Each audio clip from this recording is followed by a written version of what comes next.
warahmatullahi wabarakatuh. Perkenalkan, saya Siva Ainudila, saya dari Kota Semarang, Prodi D4 Kearsipan.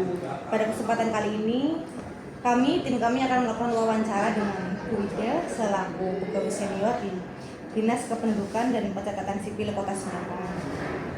Sebelumnya terima kasih Bu karena telah bersedia menjadi narasumber saya. Saya akan mewawancarai terkait perkembangan Dinas Kependudukan dan Pencatatan Sipil Kota Semarang. Kalau boleh tahu Bu Ida bekerja di sini sudah berapa tahun Bu? Saya bekerja di pemerintah Kota Semarang sejak tahun 96, tetapi untuk masuk ke Dinas Kependudukan dan Pencatatan Sipil itu tahun 2001 itu mulai masuk ke Dinas Kependudukan dan Pencatatan Sipil.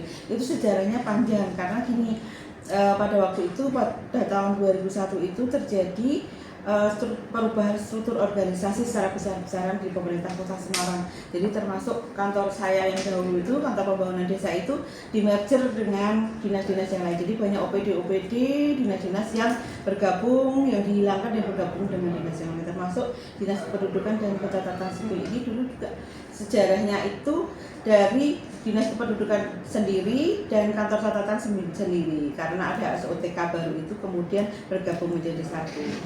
Itulah yang menyebabkan sekarang gabung jadi Dinas Kependudukan dan Pencatatan Sipil sampai dengan sekarang. Itu tahun berapa Bu? Pas dulu sebelum digabung itu? Sebelum digabung ya 2001 ke bawah itu masih sendiri, kantor catatan sipil sendiri, kantornya juga jauh, di Dinas Kependudukannya di Balai Kota. Iya, kemudian gabung karena tugasnya kan saling berhubungan ya, harusnya memang satu dinas, jadi tidak saling koordinasinya lebih mudah. Terus selama atau sepanjang Bu Ida bekerja di sini itu ada perubahan besar nggak yang terjadi yang menurut Bu Ida itu sepanjang masa itu paling besar sih? Oh iya. Dari masa ke masa. Salah satunya itu adalah KTPL. Dahulu KTP itu kan bertahap ya, dari KTP yang masih kuning, masih pakai mesin ketik, itu juga saya belum masuk di Dinas Pendidikan sih, tapi saya sudah masuk itu sudah menggunakan namanya SIMDUK, aplikasinya SIMDUK, Sistem Administrasi Kependudukan. Kemudian tahun 2012 mulailah digunakan KTPL. Nah itu perubahan sangat besar karena seluruh masyarakat Indonesia yang sudah ber-KTP harus ganti. Jadi kita harus merekam mereka semua satu persatu. Jadi wah, pekerjaan yang luar biasa ini, sampai malam-malam, sampai ada yang sampai pulang pagi, sampai ngeri itu. Tapi ya alhamdulillah bisa tercapai semuanya. Setelah perekaman, ganti pencetakan KTP-nya kita harus sortir dari RT RW, sampai kita pernah juga nggak pulang, nginep di kantor karena gara-gara nyortir itu. Iya. Terus kemudian ada lagi sih yang baru ya, produk baru dari Dinas Kependudukan itu adalah KIA.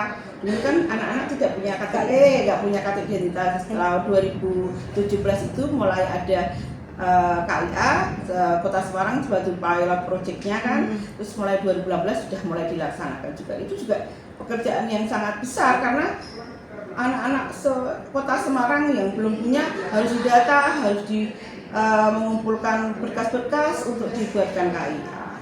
Salah satunya itu sih KTPL dan KIA. Kira-kira Bu, dari perubahan besar itu tantangan utamanya apa Bu?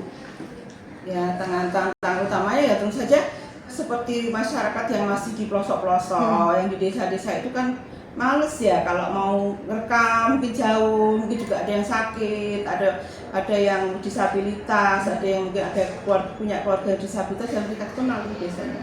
Nah itu banyak yang sampai dengan sekarang tidak terekam, makanya sekarang masih banyak penduduk rentan, ya penduduk disabilitas, ODGJ yang belum punya NIK. Oke. Berarti dari sepanjang perubahan itu yang paling kelihatan besar dan signifikan itu KTP. Iya, KTP.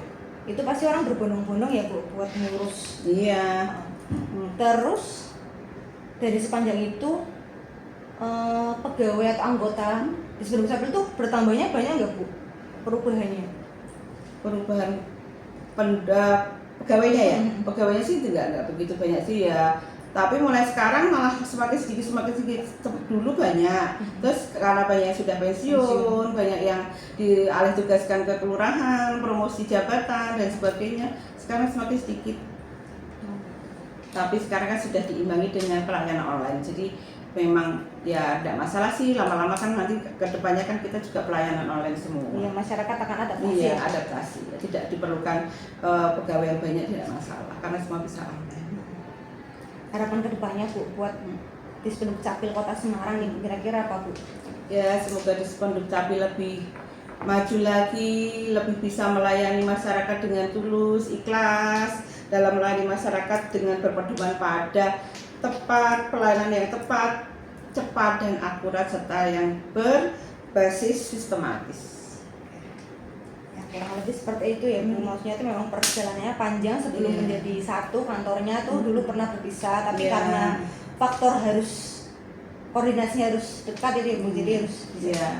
Terima kasih Bu Ida atas waktu dan penjelasannya. Sama-sama. Semoga informasi ini dapat menjadi catatan penting bagi saya terutama, atau juga bisa buat mahasiswa yang lain terkait perkembangan pelayanan publik di Kota Semarang, terutama untuk Dispenduk Capil ini. Wassalamualaikum warahmatullahi wabarakatuh.